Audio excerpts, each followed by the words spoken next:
Come.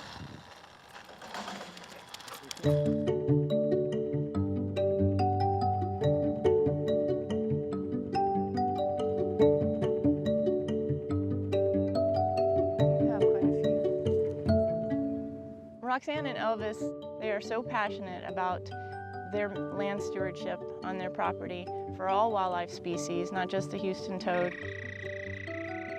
But they have taken leaps and bounds since they started through the Landowner Incentive Program, including native grass planting and pine reforestation and prescribed burning, and they've utilized just about every tool they've learned about on their property.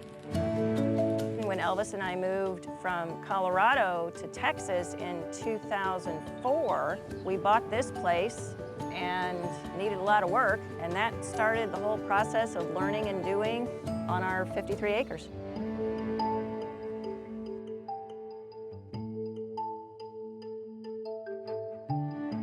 I grew up and was raised just outside of Manhattan. So when we moved down here, I really wanted to have some land and to feel closer to nature and being part of the wildlife.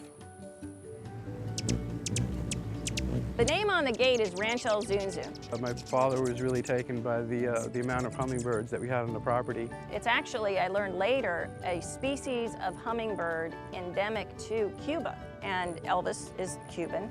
They call it Zunzun, and I guess it's from the movement and the sounds of the hummingbirds as they fly through the air. In the mail comes this sign, Rancho Zunzun. His dad sent it to us. Whenever we go out traveling and we see something that has a hummingbird on it, we always end up buying it, bringing it back home.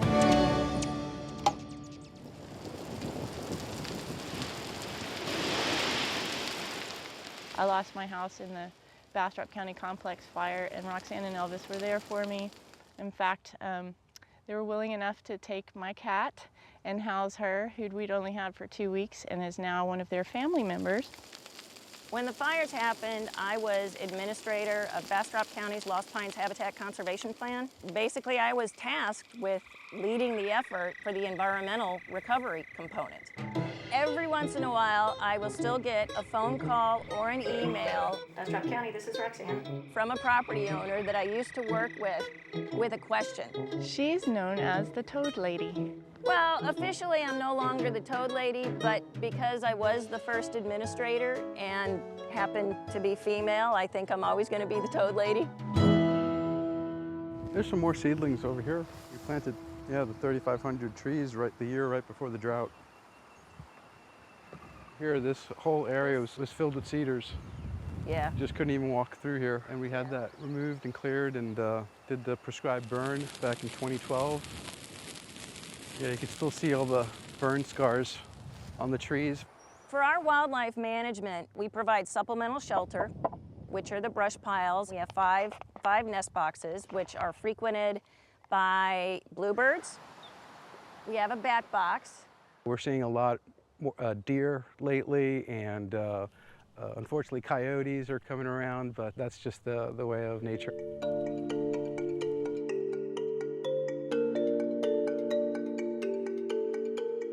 I feel honored and lucky to be able to have the opportunity to be a caretaker even for a short period of time. I think small properties have a real importance in the overall landscape.